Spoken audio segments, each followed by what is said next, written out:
هادئة جدا.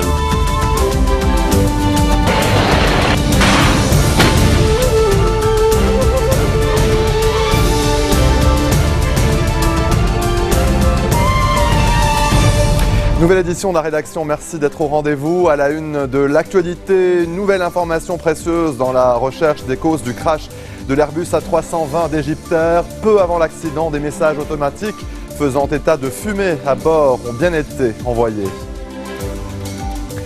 L'ambassadeur d'Arabie Saoudite Ali Awad Assiri appelle les Libanais au dialogue afin d'élire un nouveau président et redit l'engagement du Royaume aux côtés du pays des Cèdres. Les grands argentiers du G7 se sont engagés à renforcer la lutte mondiale contre le financement du terrorisme à travers un plan d'action publié ce samedi à l'issue d'une réunion de 2 jours au Japon.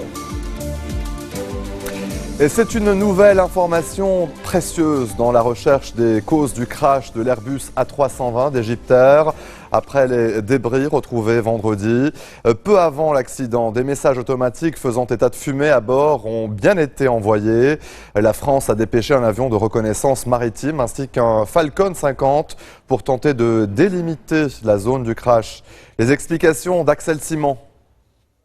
De la fumée détectée près du cockpit de l'appareil. L'A320 d'Égyptair a envoyé des messages automatiques d'alerte les signalant comme le montre cette capture d'écran. Le Bureau des enquêtes et des analyses français de l'aviation l'a confirmé. Des alertes envoyées via le système ACARS qui fonctionne quasiment en temps réel. Des éléments qui viennent s'ajouter à l'enquête en cours. S'il était avéré qu'il y a eu un feu à bord, cela n'empêche pas qu'il va falloir avant tout analyser les pièces électroniques et le système électrique du cockpit. Récupérer des éléments d'information sur cette zone-là du cockpit est prioritaire. Vendredi matin, ce sont des avions de reconnaissance égyptiens qui ont retrouvé la trace de l'A320. Plus de 24 heures après le crash, ils ont repéré des restes humains et des débris de l'appareil à 290 km au large d'Alexandrie.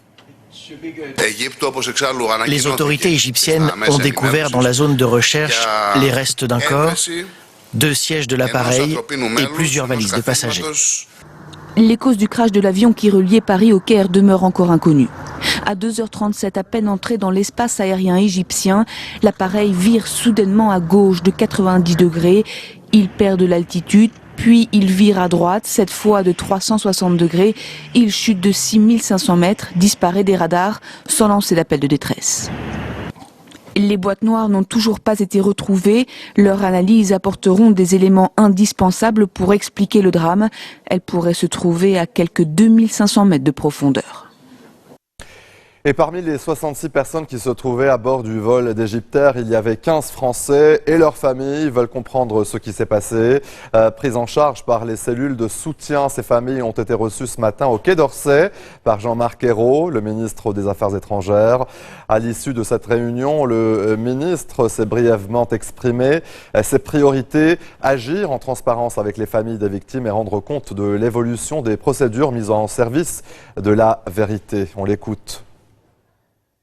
Toutes les familles qui le souhaitent ont pu s'exprimer, ont pu poser des questions à tous les responsables présents et qui ont répondu avec la même franchise qu'il était souhaitable par respect pour les personnes présentes. J'ai eu l'occasion de le dire à plusieurs reprises déjà. À cet instant où je vous parle, toutes les hypothèses sont examinées et aucune n'est privilégiée. Notre objectif est double. Solidarité avec les familles, mais aussi transparence à leur égard sur les circonstances de la disparition de cet avion. De concert avec l'ambassadeur d'Égypte, qui était présent à cette réunion, j'ai beaucoup insisté sur la volonté des autorités françaises de dire toute la vérité sur ce qui s'est passé. C'est une demande légitime et essentielle pour toutes les familles.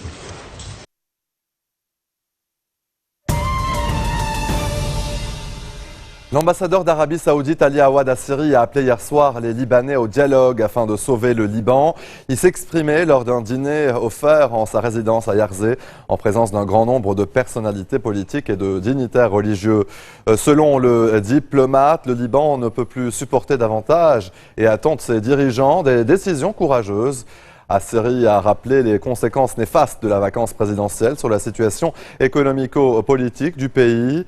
Pour l'ambassadeur saoudien, l'élection d'un nouveau chef de l'État paverait la voie à la refondation des institutions et de la reprise de la vie politique.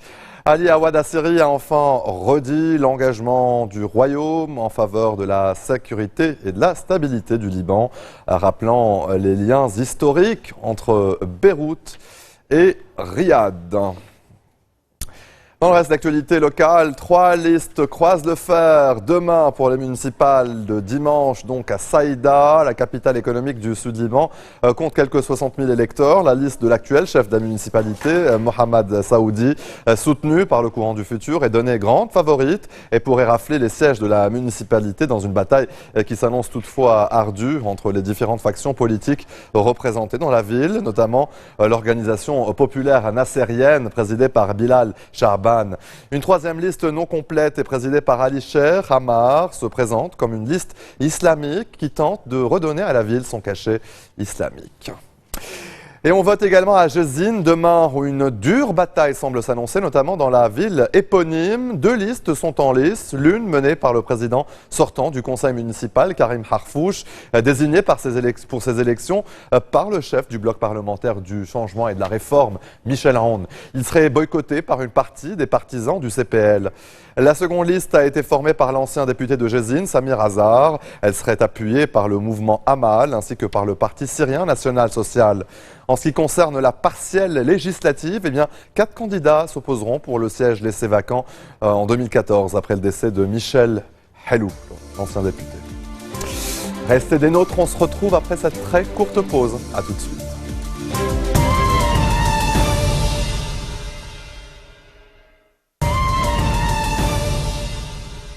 Au retour sur le plateau de l'info, les Autrichiens votent demain, dimanche 22 mai, donc pour le deuxième tour de l'élection présidentielle. En attendant le vote, des manifestants sont descendus dans la rue pour montrer leur opposition à l'extrême droite. Devant l'ancien palais impérial de la Hofburg, devenu la résidence du président de la République, ils étaient environ 250 à manifester. Le candidat de l'extrême droite, Norbert Hofer, est arrivé largement en tête du premier tour. Face à lui, l'ex-patron des écologistes, Alexander Van der Bellen, et apparaît comme le seul recours des progressistes. Léla Sali nous en dit plus. Face à la presse, il arrive confiant. Alexander Van der Bellen, ancien chef des Verts autrichiens, en est sûr.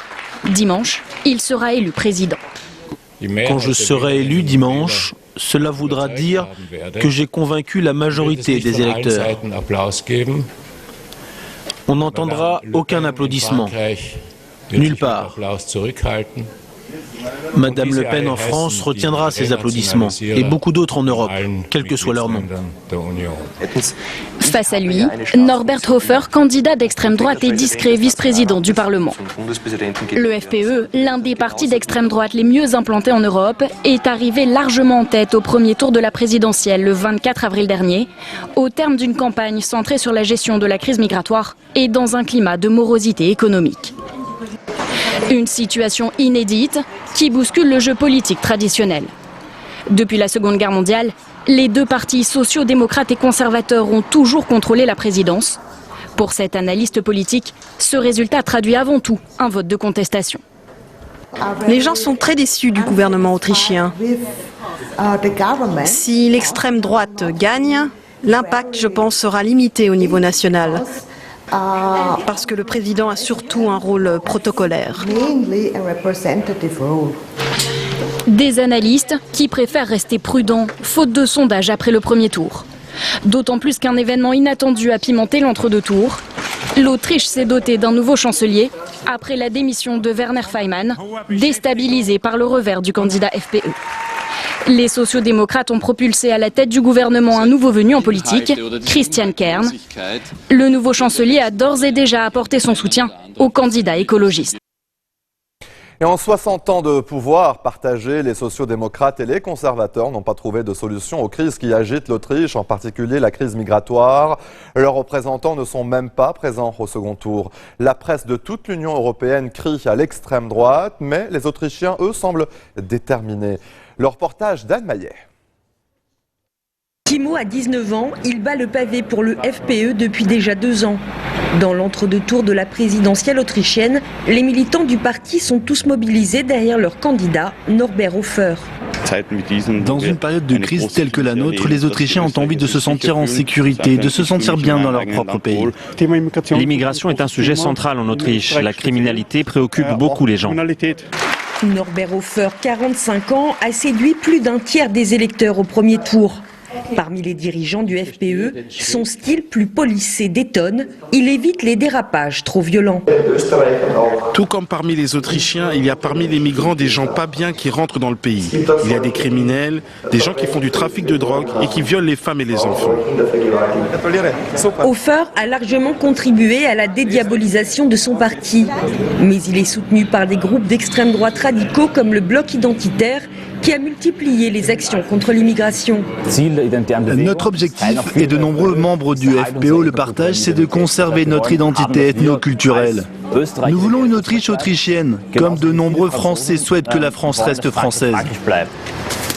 Le FPE est désormais la première force politique du pays, un virage populiste qui inquiète les immigrés de ce quartier viennois. Tout le monde est inquiet. On se sent menacé. Déjà avant, ça n'était pas facile pour les migrants ici. Ils vont peut-être obliger les étrangers à partir ou faire des lois contre eux. Ça fait un peu peur. Le FPE est désormais aux portes du pouvoir. Selon les derniers sondages, Norbert Hofer devant son adversaire de plusieurs points. Dans le reste de l'actualité internationale, les grands argentiers du G7 se sont engagés aujourd'hui à renforcer la lutte mondiale contre le financement du terrorisme à travers un plan d'action publié ce samedi à l'issue d'une réunion de 2 jours au Japon. Les explications de Leila Sali. Comment assécher les sources de financement des groupes terroristes? C'est l'une des questions qui a animé les débats des ministres des Finances du G7 réunis au Japon. Après 2 jours de réunion, un plan d'action vient d'être dévoilé. Dans un climat d'incertitude économique mondiale, un mot d'ordre, agir et vite. Il faut lutter contre l'anonymat. Des cartes prépayées mais anonymes, des mouvements de cash qui permettent anonymement de financer. Il faut qu'il y ait des traces. S'il y a des traces, on peut prévenir une opération de terrorisme, on peut poursuivre ceux qui ont éventuellement commis cette opération de terrorisme. La priorité ? Accroître la surveillance des réseaux susceptibles de financer le terrorisme. Le plan d'action publié ce samedi s'articule autour d'un objectif, accroître la coopération entre États. Parmi les mesures énoncées, la multiplication des échanges d'informations entre pays, la mise en œuvre de sanctions financières comme le gel de comptes bancaires ou encore l'intensification de la lutte contre le blanchiment de capitaux. Sur ce dernier point, le plan prévoit de renforcer le GAFI, groupe intergouvernemental d'action financière spécialisé dans ce domaine. Contre le blanchiment, nous avons confirmé l'importance de continuer à lutter pour plus de transparence et à partager des informations sur les détenteurs de capitaux blanchis. Ce plan d'action doit être entériné lors du sommet des chefs d'État et de gouvernement prévu au Japon les 26 et 27 mai prochains. Longtemps opposé à cette idée, le Mexique vient d'accepter d'extrader vers les États-Unis le fameux baron de la drogue, El Chapo Guzman. Il avait été arrêté en janvier dernier, 6 mois après une rocambolesque évasion. Le baron de la drogue a désormais 30 jours pour faire appel. Florent Rodeau. Joaquín Guzmán va-t-il bientôt croupir derrière les barreaux d'une prison américaine? L'hypothèse est de plus en plus plausible après l'autorisation de son extradition par le gouvernement mexicain. C'était quelque chose d'attendu vu les circonstances.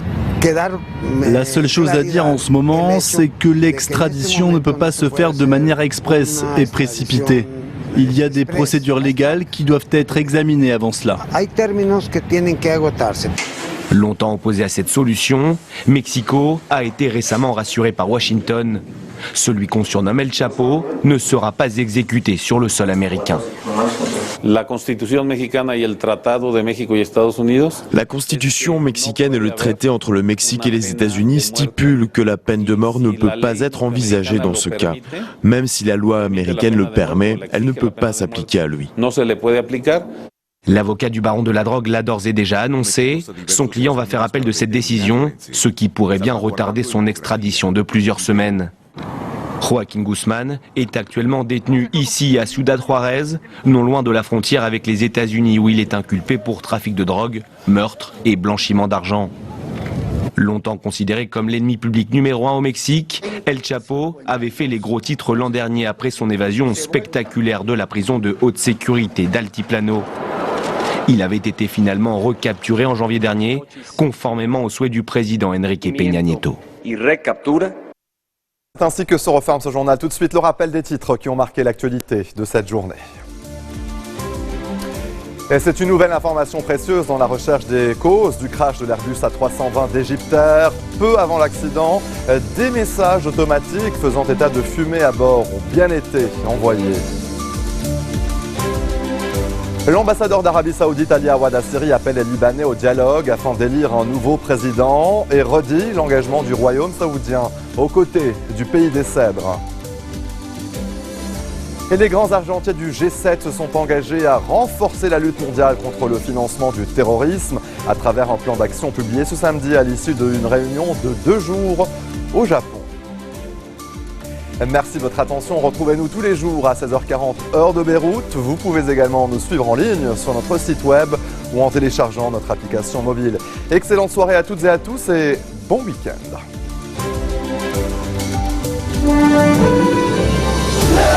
هذا صوت البيرتي. هادئة جدا.